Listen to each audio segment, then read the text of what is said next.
Shalom, salam jumpa dalam kasih-Nya Tuhan Yesus Kristus. Senang sekali saya Pendeta Andre Saleh bisa kembali berjumpa lagi dengan saudara-saudara. Saya ingin berbagi tentang satu tema yang sangat-sangat menarik, yakni Tuhan yang turun jadi manusia, itulah Yesus orang Nazaret. Mengapa saya ingin sharing, ingin membahas hal ini? Karena ada begitu banyak kalangan, banyak orang, ya, bahkan orang-orang yang bukan Kristen sampai hari ini masih tidak percaya bahwa Yesus itu adalah Tuhan. Masa sih Tuhan bisa jadi manusia?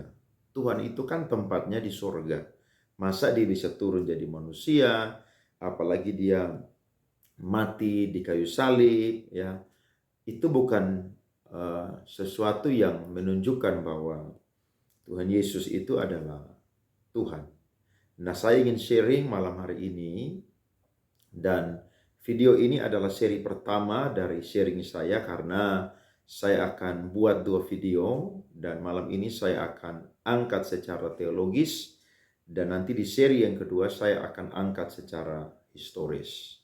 Menarik sekali karena dari waktu lahirnya kekristenan, ada satu pribadi yang disebut sebagai pemimpin agama Kristen, namanya adalah Yesus Kristus. Itu diserang, saudara-saudara.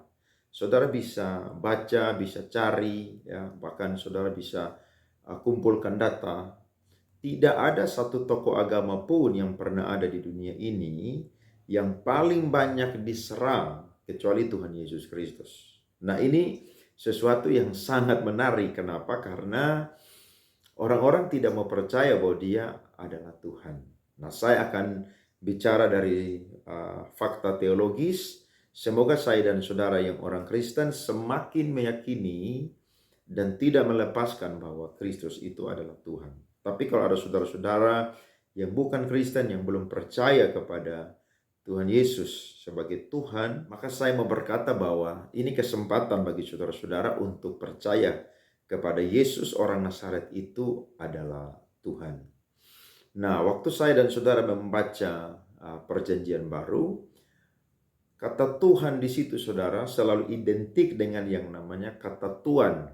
Nah, itu dipakai dalam teks Yunani adalah kata kurios. Nah, ada banyak orang-orang yang tidak percaya bahwa Yesus itu adalah Tuhan memakai teks-teks Yunani karena Alkitab Perjanjian Baru ditulis dalam bahasa Yunani, dan mereka itu menyamakan bahwa Yesus itu sama dengan yang namanya dewa. Yesus itu hanya sebatas Tuhan atau sebagai seorang manusia yang punya kekuasaan, ya, punya otoritas, tetapi sebenarnya dia itu bukan Tuhan. Kenapa? Karena masa Tuhan kok turun jadi manusia? Tuhan kan tempatnya tuh ada di sorga. Nah, ini sesuatu yang menarik. Kenapa? Karena mereka lupa bahwa Alkitab mencatat banyak sekali tentang ketuhanan daripada Tuhan Yesus Kristus.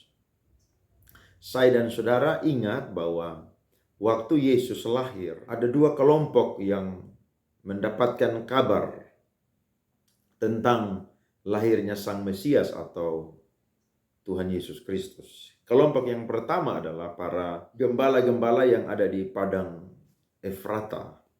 Mereka sedang menggembalakan, tiba-tiba mereka dijumpai oleh malaikat Tuhan dan berkata bahwa hari ini telah lahir bagimu Kristus Yesus Tuhan di kota Daud. Saudara lihat bahwa yang menyatakan bahwa Yesus itu adalah Tuhan, malaikat yang diutus dari surga.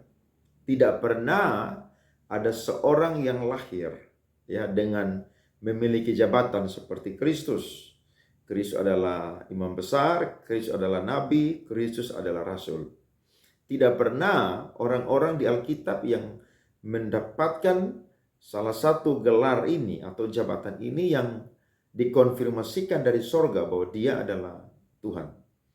Hanya satu-satunya pribadi yang memiliki jabatan sebagai imam, nabi, dan rasul yang diakui atau dikonfirmasi dari sorga bahwa dia itu adalah Tuhan. Nah, saudara lebih percaya apa yang dinyatakan oleh malaikat atau saudara lebih percaya kepada orang-orang yang bukan Kristen yang menentang ketuhanan daripada Tuhan Yesus Kristus. Saya dan saudara adalah orang-orang yang perlu untuk percaya karena memang sorga itu mengkonfirmasi bahwa Dia itu adalah Tuhan.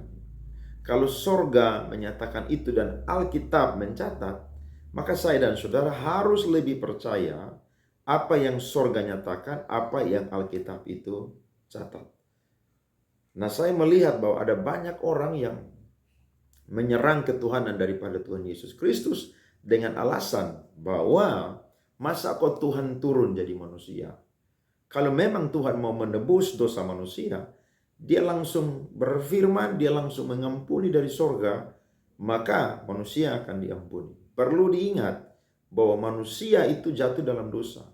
Dan hanya darah saja yang bisa untuk membebaskan orang dari dosa. Kalau dalam perjanjian lama menggunakan darah binatang, tetapi dalam perjanjian baru menggunakan darah Yesus. Perjanjian lama adalah sebuah nubuatan dan perjanjian baru adalah penggenapan. Perjanjian lama adalah bayangan dan perjanjian baru adalah penggenapan. Saudara-saudara, ini luar biasanya Alkitab. Makanya saya dan saudara terus belajar Alkitab karena walaupun ada banyak orang yang coba untuk mematahkan argumentasi bahwa Yesus adalah Tuhan, tidak akan pernah bisa. Karena Alkitab mencatat dengan jelas bahwa Yesus itu adalah Tuhan yang turun mengambil rupa manusia dan Dia adalah Tuhan. Kemudian saudara-saudara, Rasul Yohanes sebagai salah satu murid dari Tuhan Yesus Kristus yang tulisan-tulisannya sangat menonjolkan tentang keilahian dan kemanusiaan daripada Yesus Kristus, dia pernah mencatat saudara-saudara di dalam 1 Yohanes pasal 4, ya. Saya bacakan untuk saudara-saudara ayat 1 sampai ayatnya yang ketiga. Saudara-saudaraku yang kekasih, janganlah percaya akan setiap roh, tetapi ujilah roh-roh itu apakah mereka berasal dari Allah, sebab banyak nabi-nabi palsu yang telah muncul dan pergi ke seluruh dunia. Demikianlah kita mengenal roh Allah. Setiap roh yang mengaku bahwa Yesus Kristus telah datang sebagai manusia berasal dari Allah. Saya ulangi, setiap roh yang mengaku bahwa Yesus Kristus telah datang sebagai manusia itu berasal dari Allah. Ayat 3, dan setiap roh yang tidak mengaku Yesus tidak berasal dari Allah, roh itu adalah roh antikristus, dan tentang dia telah kamu dengar bahwa ia akan datang dan sekarang ia sudah ada di dalam dunia. Menariknya, antikristus yang dibahas di sini adalah ada dua kelompok. Kelompok yang pertama adalah kelompok yang ada di dalam kekristenan itu sendiri. Tidak heran Yesus berkata bahwa penyesatan itu akan ada, tetapi celakalah orang yang melakukan penyesatan. Yang kedua, orang-orang yang meragukan ketuhanan Kristus adalah orang-orang yang bukan Kristen. Ya. Nah, Alkitab mencatat dengan jelas bahwa kalau ada roh yang menyatakan bahwa Yesus itu tidak berasal dari Allah dan turun jadi manusia, maka saya dan saudara harus mengambil keputusan kesimpulan mutlak bulat-bulat bahwa orang itu adalah antikris. Nah, hari ini ada banyak antikris yang tidak percaya bahwa Yesus itu adalah Tuhan. Ya, baik dari dalam Kristen sendiri maupun juga yang bukan Kristen. Dan ada banyak orang memakai alasan ini. Kristen saja ada yang tidak percaya bahwa Yesus itu adalah Tuhan. Tapi saya mau berkata bahwa Alkitab mencatat bahwa kita sebagai anak-anak Tuhan kita bisa membedakan mana roh Allah dan mana roh antikristus. Jadi ada saudara-saudara yang tidak percaya bahwa Yesus itu adalah Tuhan yang turun jadi manusia, yang berasal dari Allah, maka saudara-saudara tidak akan pernah bisa percaya kepada Tuhan Yesus Kristus. Menarik sekali karena Rasul Yohanes pun juga pernah menyinggung di dalam Injil Yohanes pasal 10 ayat 33 sampai 35. Saya coba bacakan untuk Saudara-saudara semua, Yohanes pasal 10 ayat 33 sampai ayatnya yang ke-35. Saudara-saudara, saya baca. Jawab orang-orang Yahudi itu, bukan karena suatu pekerjaan baik, maka kami mau melempari engkau. Jadi Yesus itu dihukum mati, saudara-saudara, bukan karena pekerjaan-pekerjaan yang dia buat. Tetapi dia dihukum mati karena ini, saudara-saudara, melainkan karena engkau menghujat Allah dan karena engkau, sekalipun hanya seorang manusia saja, menyamakan dirimu dengan Allah. Nah, orang Yahudi sendiri tidak percaya bahwa Yesus itu adalah Mesias. Karena bagi mereka, Mesias itu hadir untuk membebaskan mereka dari jajahan bangsa Romawi. Sementara Yesus hadir, justru dia melakukan pekerjaan-pekerjaan yang sangat-sangat menjadi berkat dan membuat orang-orang Yahudi itu dengki dengan dia. Mereka menyerahkan dia karena faktor mendengki kepada Kristus. Nah, saudara perhatikan, Yohanes menulis bahwa waktu dia diperhadapkan kepada tua-tua, imam-imam, ahli Taurat, orang-orang Yahudi, justru di situ saudara-saudara membuktikan bahwa mereka sendiri tahu bahwa dia adalah manusia. Tetapi sayangnya mereka itu tidak percaya bahwa dia itu adalah Allah atau Sang Ilahi. Nah, saya baca ayat 34. Kata Yesus kepada mereka, tidakkah ada tertulis dalam kitab Taurat kamu, aku telah berfirman, kamu adalah Allah?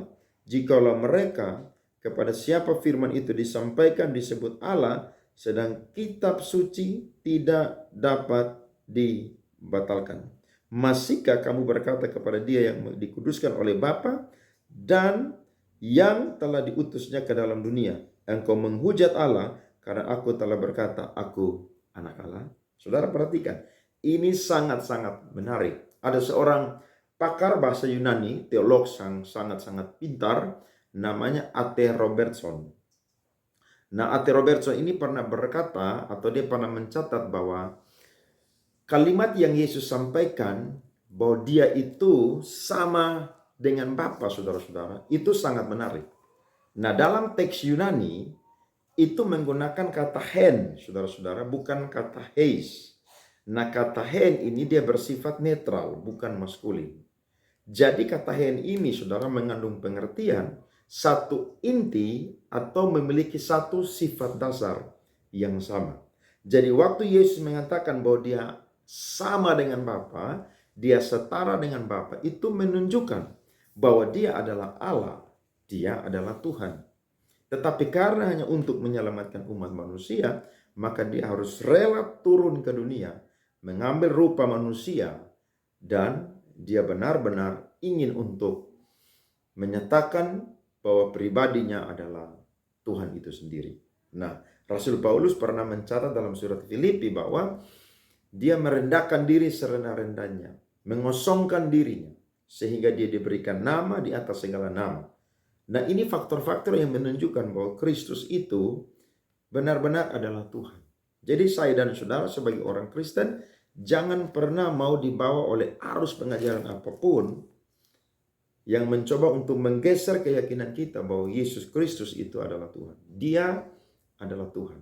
Karena kita melihat data teologis mencatat dengan jelas bahwa dia adalah Tuhan. Kemudian yang berikut, saudara-saudara, waktu Tuhan Yesus itu ada di depan mahkamah agama, maka dia itu, saudara, diberikan pertanyaan-pertanyaan untuk dia menjawab. Nah, saya akan coba baca untuk kita semua Markus pasal 14 ayat 61 sampai ayat 62. Tetapi ia tetap diam dan tidak menjawab apa-apa. Imam besar itu bertanya kepadanya sekali lagi. Katanya, apakah engkau Mesias, anak dari yang terpuji? Jawab Yesus, akulah dia, dan kamu akan melihat anak manusia duduk di sebelah kanan yang maha kuasa dan datang di tengah-tengah awan-awan di langit. Maka imam besar itu mengoyakkan pakaiannya dan berkata, untuk apa kita perlu saksi lagi?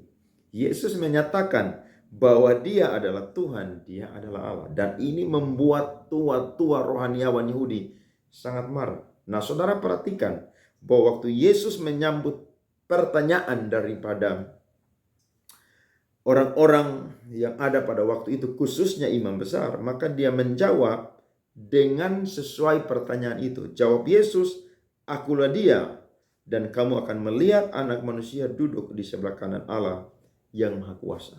Nah, apa yang Yesus sampaikan ini saudara, kata ini saudara, idiom dengan kalimat ya dalam teks Yunani saudara, Yesus sedang mengiyakan bahwa apa yang mereka sampaikan benar-benar bahwa dia adalah Tuhan. Dia adalah Allah. Yohanes pasal 13 ayat 13 dan ayat 14. Saya baca untuk saudara-saudara semua.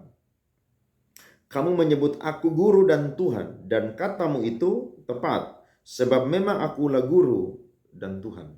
Ayat 14. Jadi jika aku membasuh kakimu, aku yang adalah Tuhan dan gurumu, maka kamu pun wajib saling membasuh kakimu. Para antikristus menyatakan, di mana ayat yang secara eksplisit menyatakan bahwa Yesus itu pernah berkata bahwa dia adalah Tuhan. Ini adalah ayatnya. Ini adalah ayatnya. Dan saya mau berkata, iman Kristen itu dibangun dari perkataan Kristus dan juga perkataan orang-orang percaya. Saya tunjukkan lagi saudara, Yohanes pasal 4 ayat 25 dan 26. Injil Yohanes pasal 4 ayat 25 dan ayatnya yang ke-26. Perhatikan, saya bacakan untuk kita semua. Alkitab berkata bahwa jawab perempuan itu kepadanya, aku tahu bahwa Mesias akan datang yang disebut juga Kristus. Apabila ia datang, ia akan memberitakan segala sesuatu kepada kami. Kata Yesus kepadanya, perhatikan, akulah dia, atau akulah Mesias, atau yang disebut Kristus, yang sedang berkata-kata dengan engkau. Ayat 39 sampai 42, perhatikan. Dan banyak orang Samaria dari kota itu telah menjadi percaya kepadanya karena perkataan perempuan itu yang bersaksi. Ia mengatakan kepadaku segala sesuatu yang telah kuperbuat. Saudara perhatikan, hanya Tuhan saja yang bisa tahu seluruh aspek kehidupan manusia. Kalau Yesus bukan Tuhan, mengapa dia tahu apa yang diperbuat oleh perempuan yang ada di Sikar Samaria? Dia adalah Tuhan. Sehingga segala perbuatan dosa yang disembunyikan oleh perempuan ini, Yesus tahu segalanya. Tidak heran dia mengakui bahwa Mesias itu adalah pribadi yang memberikan segala informasi tentang kehidupan manusia. Dan perempuan ini akhirnya memberitahukan kepada orang-orang yang ada di kampung di mana dia berada. Dan Alkitab berkata, ketika orang-orang Samaria itu sampai kepada Yesus, mereka meminta kepadanya supaya ia tinggal pada mereka. Dan ia pun tinggal di situ 2 hari lamanya. Dan lebih banyak lagi orang yang menjadi percaya karena perkataannya. Dan mereka berkata kepada perempuan itu, kami percaya, tetapi bukan lagi karena apa yang kau katakan. Sebab kami sendiri telah mendengar dia dan kami tahu bahwa dialah benar-benar juru selamat dunia. Jadi hanya orang-orang yang mengalami Tuhan Yesus saja yang mau percaya bahwa Tuhan Yesus itu adalah Tuhan. Kalau orang tidak pernah mengalami Yesus itu, dia tidak akan percaya. Kalau dia hanya membaca Alkitab, hanya mencari kesalahan daripada Alkitab, maka dia tidak akan percaya, dia tidak akan mengalami Kristus. Tapi kalau dia rendah hati, dia terbuka dan dia ingin untuk mau berjumpa dengan Kristus, maka dia akan berjumpa dan dia akan bersaksi bahwa Yesus itu yang dari Nazaret adalah benar-benar Tuhan. Nah, saudara-saudara, data-data teologis ini menjadi kekuatan kepada kita semua dan masih banyak lagi. Kalau saya mau ngangkat saudara-saudara, kurang lebih ada 300 nubuatan di dalam perjanjian lama yang merujuk kepada Yesus adalah Mesias, adalah Tuhan. Terlalu banyak saudara-saudara.